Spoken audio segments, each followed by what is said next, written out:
Ramadan comes softly into her home, just like it does for everyone else, with hope, du'as, and the promise that this year will feel different. But by the third day, her body already feels the weight of it. She wakes before dawn not to scroll her phone or sit in quiet reflection, but to prepare suhoor. The kitchen light flickers on while the rest of the house sleeps. She warms leftovers, fries eggs, slices fruit, fills water bottles, and gently calls everyone to eat before Fajr. By the time she sits down, there are only minutes left.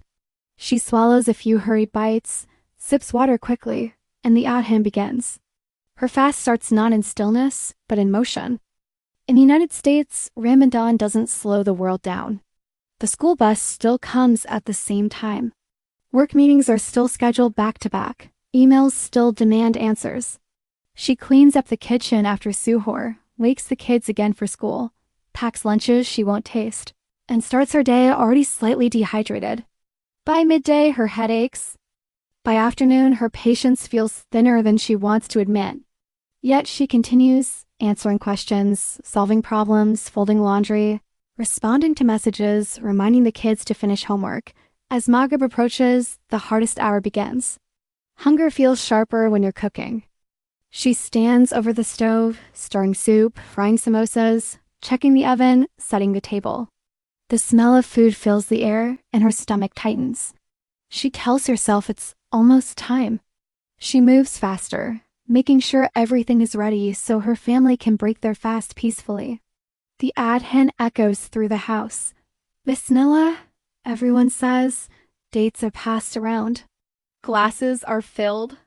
She hands out plates before reaching for her own. Someone asks for more water. Another wants extra sauce. She serves them first. By the time she finally sits down, the food is no longer hot.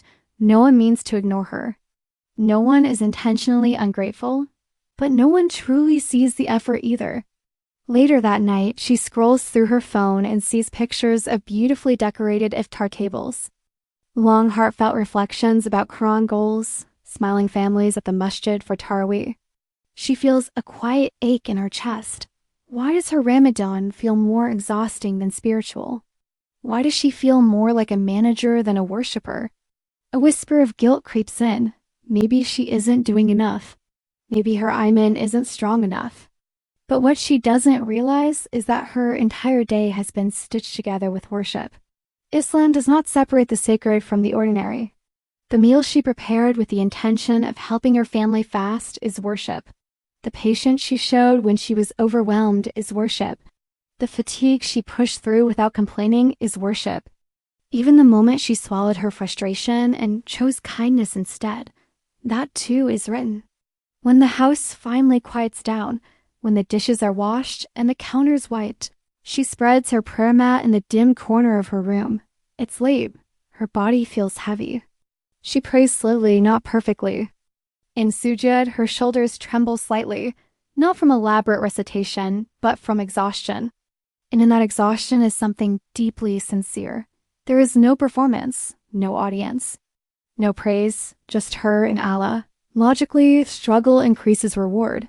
The more difficult the sacrifice, the greater the weight of it. Emotionally, though, it's hard to remember that when you feel invisible. Ramadan often highlights public acts of devotion. The one who finishes multiple juz, the one who attends every night of Taraweeh, the one who gives openly in charity. But there is another category of believer, the one whose worship is hidden inside responsibility. The mother who recites Quran while waiting in the school pickup line, the wife who makes dua quietly while folding laundry, the woman who breaks her fast last but thanks Allah first. She may never hear applause. She may never be told, "You're doing an amazing job." Yet nothing escapes the sight of the one who matters most. Not the tear she wipes away quickly before anyone sees, not the sigh she turns into, "Alhamdulillah." Not the silent prayer for strength whispered over a sink full of dishes. Ramadan is not only happening in the masjid. It is happening in her kitchen, in her car, in her living room scattered with toys. It is happening in the choice to keep going when her body wants to rest. It is happening in the sincerity of her intention to serve for the sake of Allah, and perhaps on the day when deeds are weighed, the quiet, unseen Ramadan of a woman will carry more weight than she ever imagined, because while people may not have noticed, Allah always did.